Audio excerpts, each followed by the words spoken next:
Hello, everybody, and welcome back to CAP Social Network, also known as Capri Social Network. So, in today's video, ladies and gentlemen, I wanted to talk about Black Americans and consumerism because this video is on behalf of the most part of how we're second of all ethnic groups in the U.S. that are some of the most biggest consumers.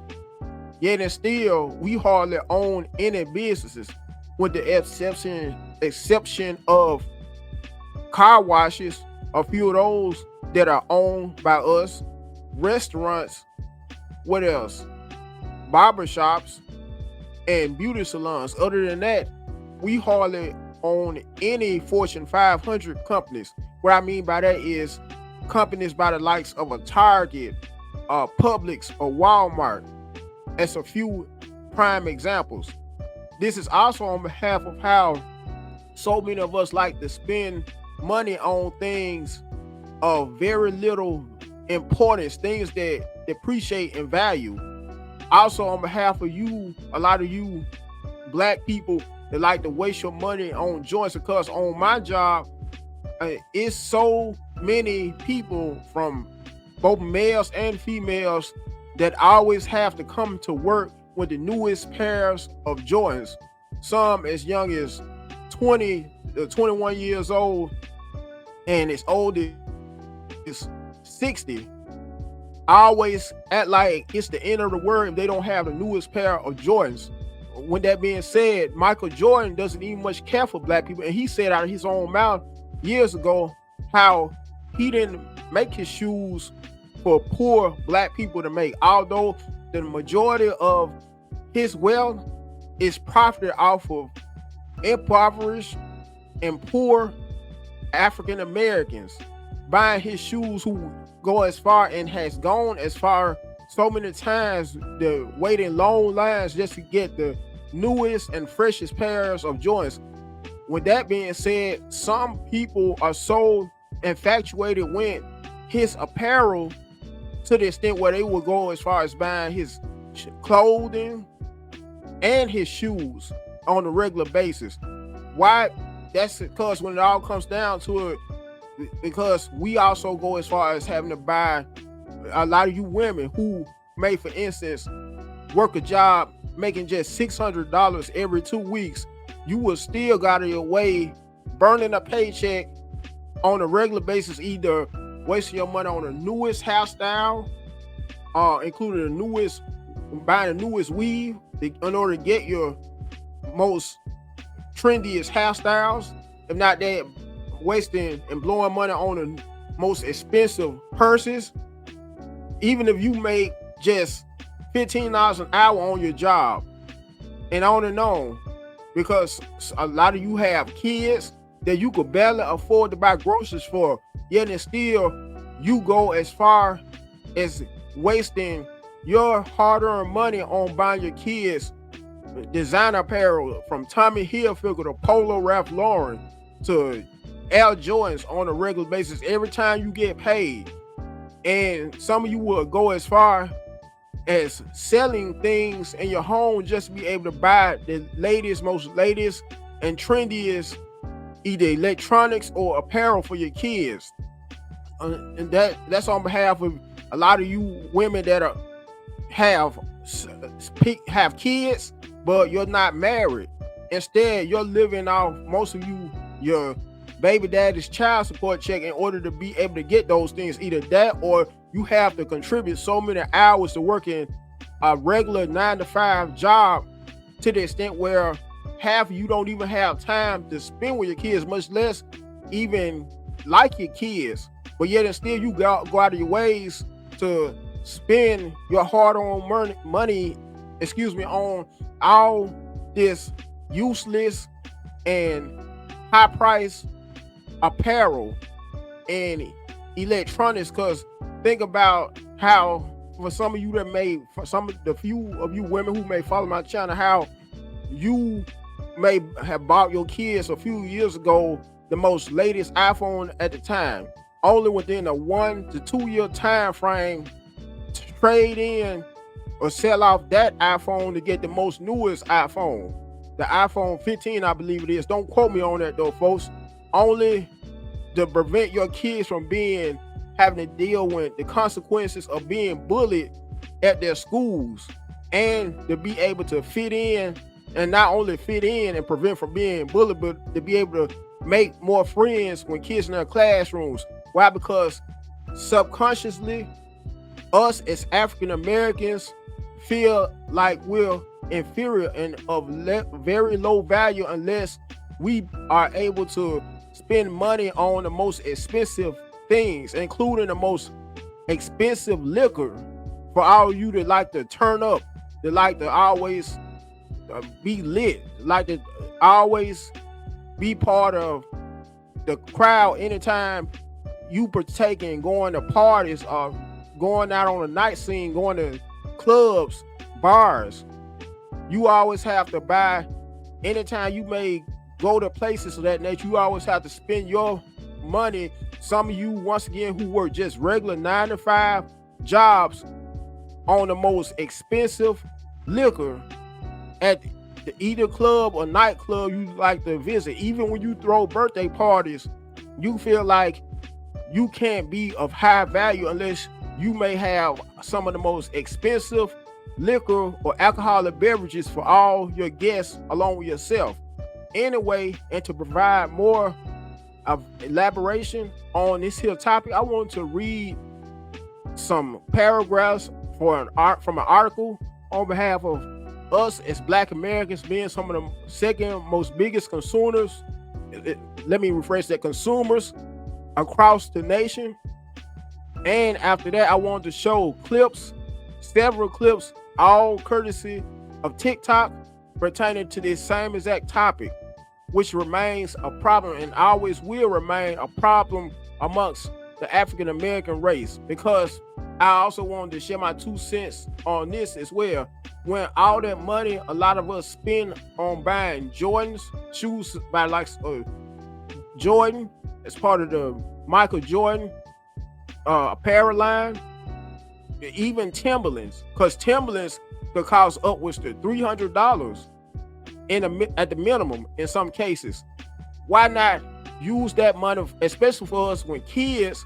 Why not set that money aside, all those hundreds of dollars we spend on a monthly basis, to put aside to fund our kids' college tuition? For all of us that have kids that are below the ages of 18 years old.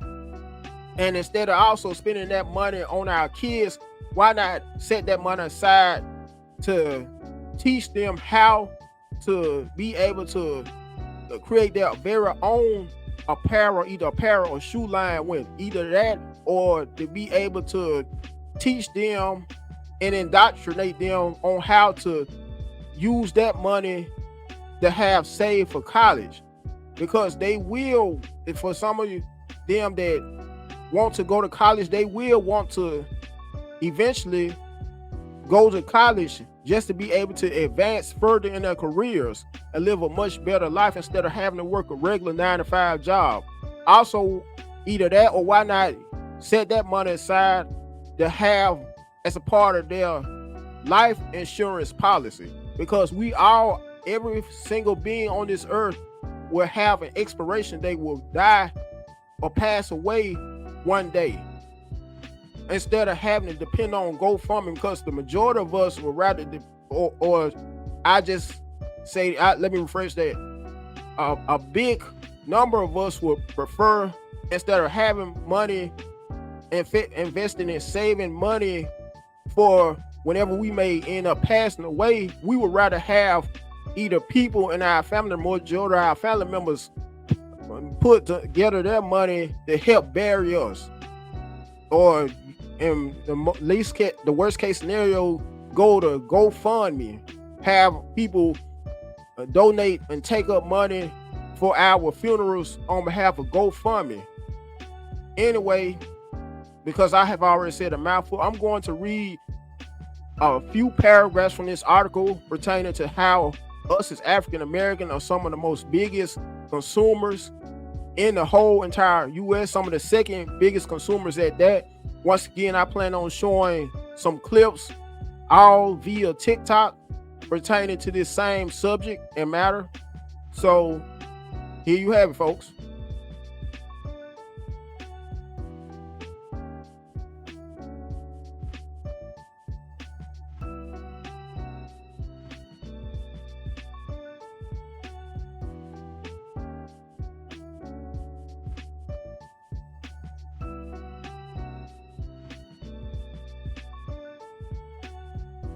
Now, it starts out by saying, courtesy of Forbes.com, at 47.8 million strong, African Americans are the second largest consumer group, presenting businesses with a $300 billion opportunity stake in its community.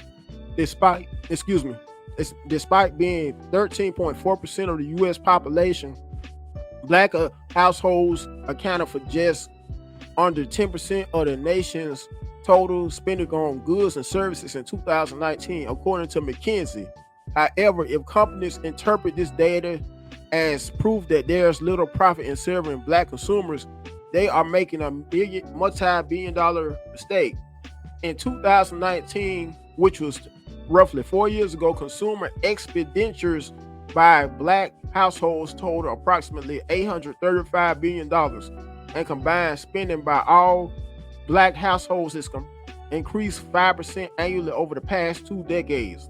Culture Banks noted, when you read that African Americans have $1.4 trillion in spending power, it's an incredibly impressive number. And I personally agree on that 100%. Even more so when you realize that's more money than Spain, Mexico, Netherlands, Turkey, or Switzerland generate annually. It's nearly unimaginable to think that the collective purchasing power of Black Americans is greater than most developed nations.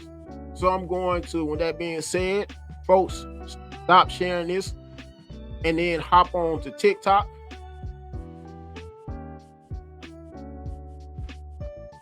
I'm going to hop on to TikTok and show you some of the clips that I already have saved to my computer, downloaded onto my computer's hard drive.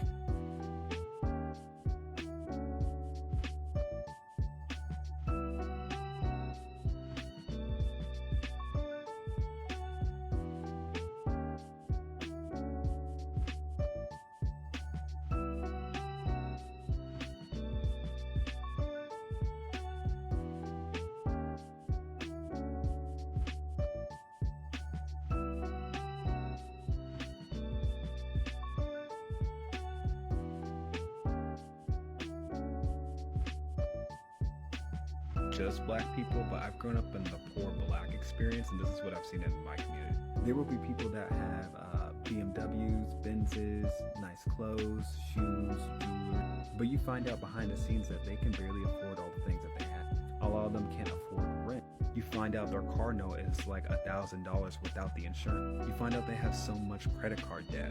This is why I say materialism is a drug, especially to those who can't afford it. A lot of the times I will see that the only reason why they buy all these things is to feel important, or to seek validation, or to feel superior. Because truly, nobody really needs all of these things. Materialism is also a never-ending cycle of chasing temporary happiness. And I just want to say that there's nothing wrong with wanting the finer things in life, and money is a necessity, but there is a difference between a want and a need. Studies have also shown that the more materialistic that you become, the less happier that you become.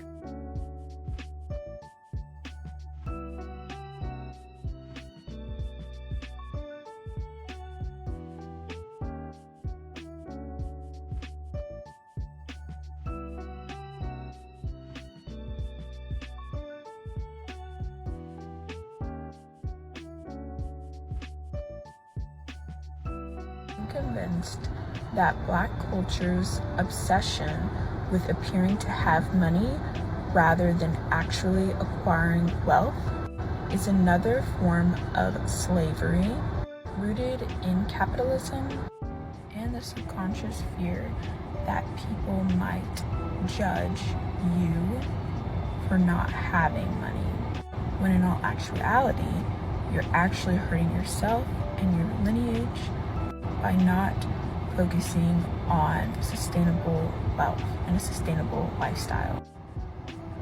There are plenty of millionaires that walk around amongst us without the appearance of money. So why can't you? Yes, there are other groups that fall into this category, pretty much the whole entire middle class. Statistically speaking, however, Black culture is one of the most consumerist.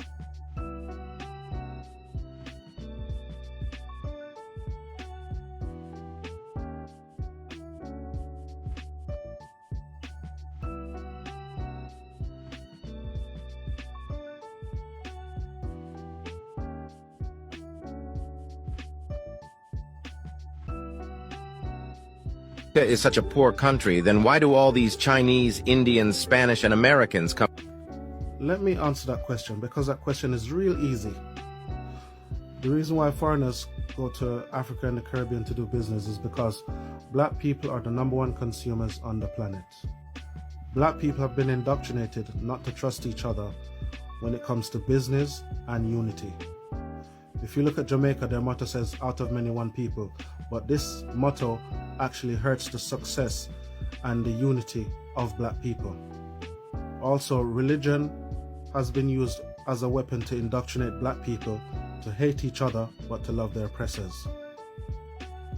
Black unity is the only way of Black economical success. A house divided cannot stand. When Black people learn to start doing businesses with each other and to unite, the Black community will be a better place.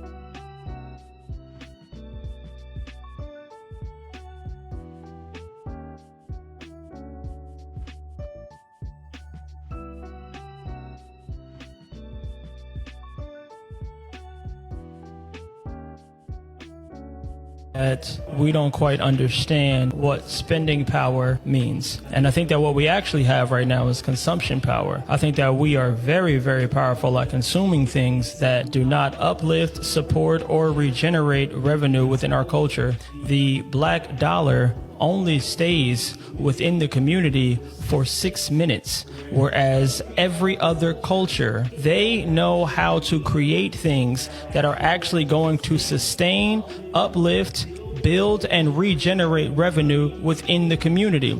So until we understand that, I don't think that we actually have spending power. We only have consumption power. But hopefully, with time and more people who are looking to create things that are built on passion as opposed to built for profit, like I'll see him and be like, oh, you know what? He got Esquire in his name. He get into this bag. Guess what? Esquire too. And that don't work because I'm not passionate about that. I'm only doing that for profit. And so that money, therefore, is automatically going to go outside of the community because I wanted to get that money so that I could get the things that made me feel like I'm on his level. And so if we continue to build and create things built on passion, I think that we will start to understand how to shift the narrative from consumption to actually spending, because we can actually spend in our own community.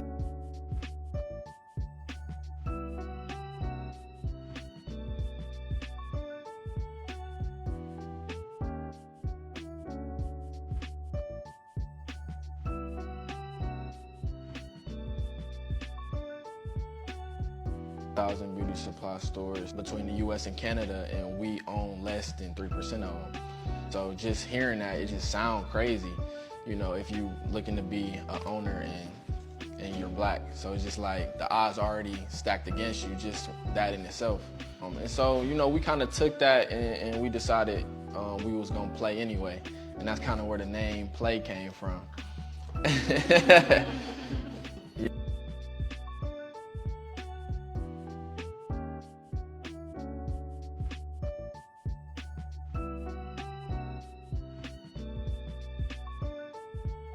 With that being said, I do agree 100% on this feedback that this brother just gave on behalf of the 13,000 beauty supply stores that are in business right now all over the nation, all over the US, but less than 3% are owned by Black Americans.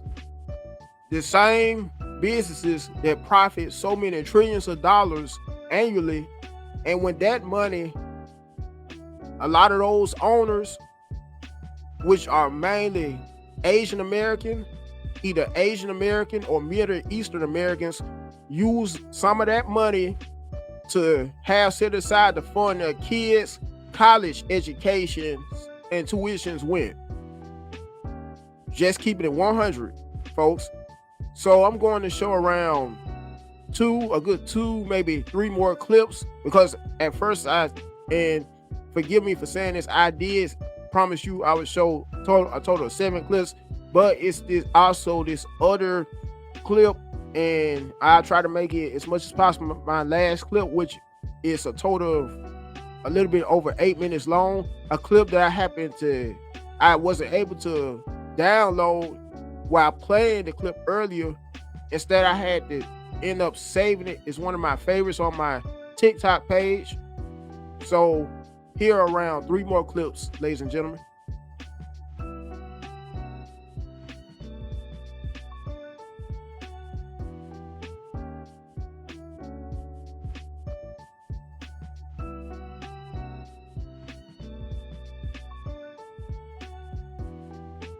The economic behavior of black people since emancipation, you will see that our spending behavior is not motivated by needs nor desires.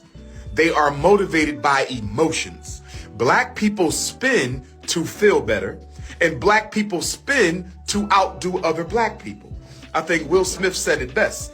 Will Smith said, black people spend too much money we don't have to impress people we don't even like. You understand? So the reason we have the Mercedes Benz is because I want to make sure my car is more expensive than yours. You see, I didn't need the Mercedes, but everything we buy is based on status. I want to outdo other black people, and I want to feel better about my reality. There was a report that was put out about a year or two ago on black spending habits. And they said black people are unlike any other consumer in America. With other consumers, they buy based on what they need.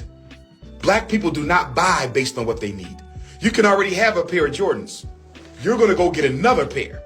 You see that? Yep. If your Timberlands get one scratch, you're going to get another pair of Timberlands. Yep. What's wrong with that scratch on your Timberlands? Yeah.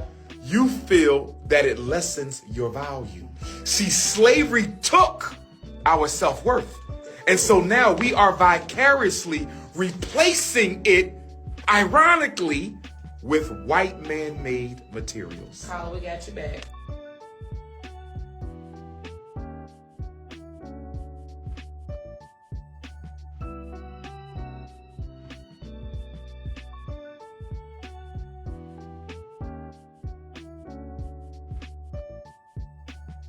Someone who sells or wants to sell to the Negro customer should know about some of these habits.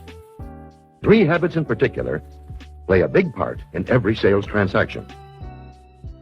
To begin with, most Negroes buy by brand. They ask for products by name. They're quick to turn down off-brands. Do you wonder why? Well, listen to what this customer is thinking.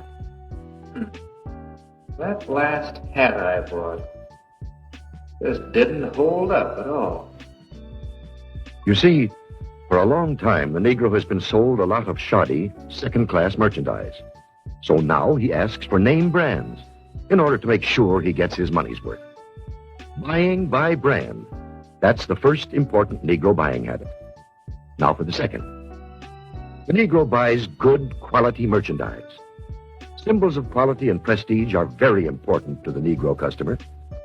This woman, for example, is buying fine crystalware, but she is also buying the admiration and approval of her friends and relatives. Listen to her thoughts. My, isn't it beautiful? I can hardly wait to show it to Sally and Joan.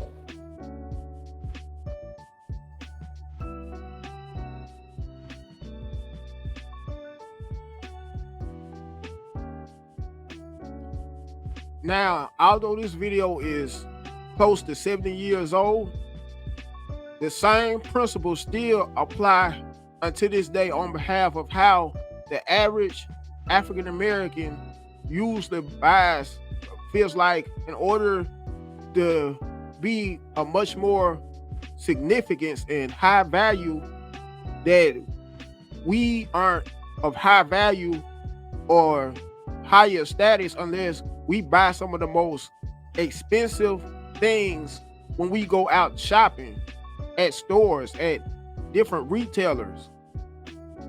And when it all boils down to it, ladies and gentlemen, it's due to how we were trained, both trained and indoctrinated all the way from as far back as slavery times, of how we always felt inferior to one another. And we still subconsciously, let me rephrase that, subconsciously do.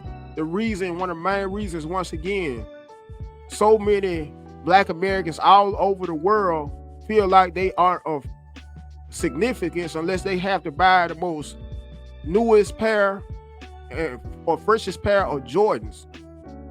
Michael Jordan, for the record, not only has been known to have a reputation as an a-hole, but he doesn't even much care for Black women. Now, some of you may disagree with me on this due to him being married to his former wife, Juanita, but take a close look at her. Juanita is not of full Black descent. I'm just going by my very own observation, because she appears to be halfway Black instead of all the way Black. And also, how many of you have ever known Michael Jordan to ever date dark-skinned or marry a dark-skinned woman as dark as he is? And take as another example, his current wife, Yvette, whatever her maiden name was before they married. That goes to show you. And it's also been rumored that when he came to my hometown of Beham years ago, back during the 90s, back when he took a break from playing in the NBA, instead settled for playing minor league baseball here in my city of Beham, Alabama, he stepped nowhere near the impoverished areas. Instead, he stayed strictly in a much higher end and affluent neighborhoods and areas, mainly where a lot of white folks are always or reside in. And it's one of the main reasons why I never ever had respect for him. First and foremost, due to his bad attitude. If you don't believe me, just look up the video, the Chameleonaire video, on behalf of his experience with Michael Jordan, and that'll tell you something right there. Give you a big picture, a much more different perspective on how Michael Jordan is as a person. And if you look at The Last Dance, the documentary from 3 years ago, all pertaining to the Chicago Bulls 6 championships, and how Jordan was somewhat of a contributor to them winning those championships.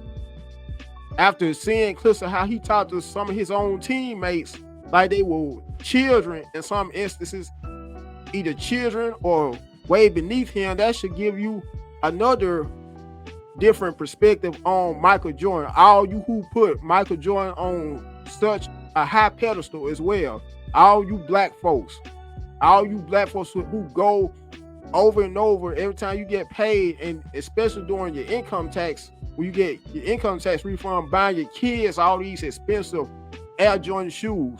Kids who never ever got the chance to see Michael Jordan play basketball, from not even being alive the whole while he played basketball in the NBA.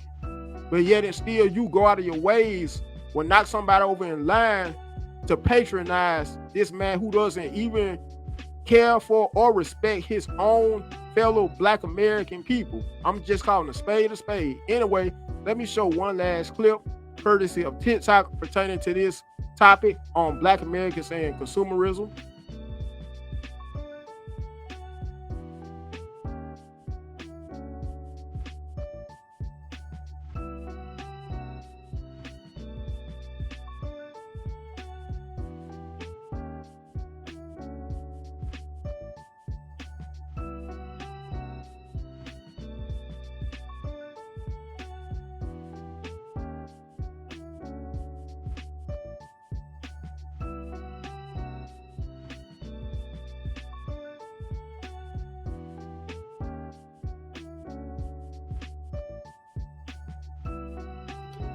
So I was having a really interesting conversation with someone just now, and we were talking about generational wealth and, you know, all that good stuff that everybody likes to promote and talk about, and how, you know, most people will say, hey, the way to build generational wealth is to buy properties, buy real estate, invest into this and this. And I fully agree with that. I think that is absolutely key and it's important. And if, you know, that's what you're doing, you're well on your way. But I think there's another component to generational wealth that we're completely missing out on.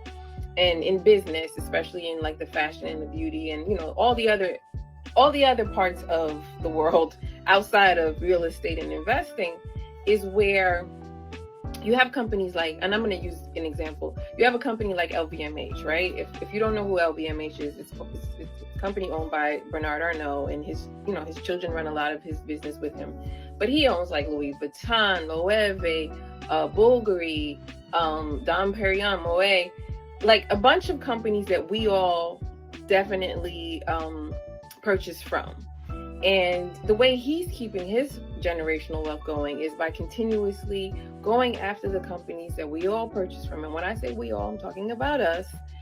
You know, Christian Dior, and these are just a few. Like, go to the LVMH website, you can see all the houses and all the things that they own, and how this will carry his family for generations. And I have no doubt he owns homes and he's invested, and that's another form of wealth. But when I talk about this side of it, is the reason why I want to talk about this side of it is because there are Black people doing business in these spaces as well. You know, you have Carmelo Anthony and Asani Swan and the Oath Wine, and you have people who are making bags and people who are making clothes. Noel, there's a million of clothing designers. I'm just, you know, there's a million of us doing a million different things. You have Lorraine West, who makes jewelry.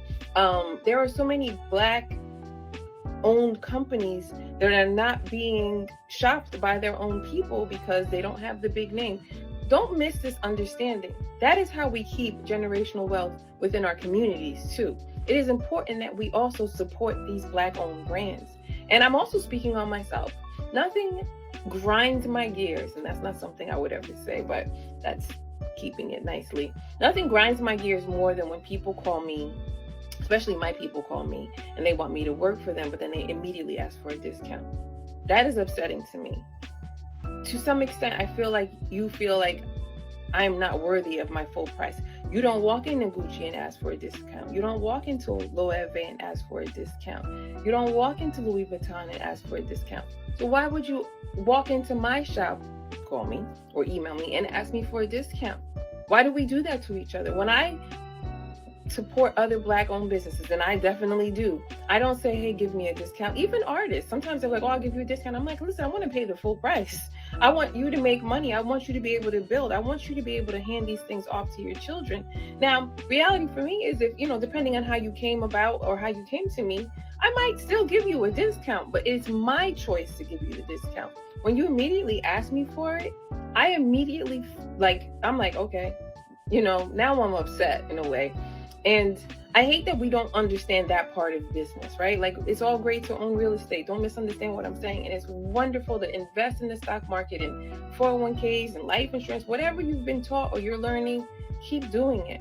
But within our community, within our ecosystem, it is so important that we also support each other. And I don't mean just buy somebody's t-shirt or support. I don't have a huge following on any social media platform, but if one of my friends is doing something, I immediately will share. I will purchase. How can I help? You know, I don't have a lot of followers, so I know my Instagram posts mean nothing to some people, but I think it's important. I never ask for a discount. And I always say, I will pay you. I pay people their price. I pay you what you ask for, because I think it's important that we understand that part of business as well. If we don't support each other, no one else will support us. And we're losing out on an opportunity to continue to build that generational wealth. And sure, maybe it's not for your family or whatever, but it's for our community. We need to start looking at it as community and less as me. No more myopic in terms of business. Yes, I'm not telling you to not buy LVMH and all their brands. I'm not saying that, though. Look it up. I mean, look up how his family's winning. Shouldn't our families win like that too? And I'm not, listen, pro-Black isn't anti-white. I'm not anti-white. I'm not telling you don't support him. I'm sure he's a wonderful person. I don't know the man, but I know for us within our communities, we will never have things like that if we don't know how to support each other. If we don't understand more, how can I help you? How can I give back to you? How can I, listen, I'm not saying just t-shirts and supporting one time. I'm saying continuously supporting. Buy their books. Show up to their events. My brother-in-law is in rap now. He's a rapper. Not now, he's always been. But he's a rapper and he's hosting events. It's important that we all show up. It's important that we help to build him. It's no longer it should no longer be a one way, like if it doesn't help me, we should stop thinking that way, because we are really going to fail in society if we don't view things from a different lens. There's no way that anything happens in a silo. We all need each other. It would be really nice to see other Black people supporting Black people the way they support other companies. You guys don't know how much money you made Hermes, Louis Vuitton, Loewe, Gucci, Christian Dior, Dom P, Rouge, Bulgari, Moet. You don't know how much money you've made them in the last couple of years, but that family is going to eat for a long time. Start thinking about, start thinking about ourselves too. We need to start thinking about our communities. Carmelo and Asani have a wonderful wine. Yes, it's a higher price point, but it's also well worth it. There are other great people, and I'm just using them because Carmelo is one of my clients, as is Asani. So I'm using them as an example because they came to mind. But there are other great people making wine, making tequila. I don't know them all because I don't drink those things. But there are other people. There are other Black women, Black men doing these things. And we need to start supporting them for real. Like, it's so sad to me to see what happens in the world and society, and especially within our culture. We will walk into Gucci, we will walk into Louis and drop whatever it costs because we want to look fly, but we won't buy a Maya Winston bag or Telfar. Forgive me. And sure, they have a lot to learn in the world of fashion. Sure, there's a lot to be made more custom and, better quality. I'm not saying that, I'm not saying, run and buy these things, but if you don't support them, how can they grow? How can Telfar produce a better bag if you don't support it? Rich Fresh, he came out making these beautiful, custom-made, well-made sweatsuits, and people were like, "Oh my God, is he crazy? This price point?" And it was expensive, yes, but so was Gucci's. And I saw plenty of people still wearing Gucci, but people questioned him on his price. Why? Make it make sense. This is a Black man trying to build a business just like me and you. And sure, we should all be charging a premium price. If you have a premium product, you should charge a premium price. You don't see Bernard Arnault saying, "Oh no, let's make it less so people can afford it." No, he might make a different label, and that's for another day. But anything with a lot of monograms was created for a specific group of people. But that's a conversation for another day. Anyway, those are my thoughts. I was just having this conversation. I wanted to share because I feel like it's not something we talk about enough. There's no way for us to truly build generational wealth where our communities can prosper and our communities can thrive if we don't support each other. It's really time for us to truly start supporting each other in the ways that matter. And it is reposting. Even if you won't buy it or you can't afford it, it helps the business owner if you share that. It helps the company if you share that. Sure, if you can't buy a $150 bottle of wine, I get it. But does it hurt you to support it, to repost it, or to share it, or to tell your circle of influence about it? No, it costs you nothing. That's it. I'm done. So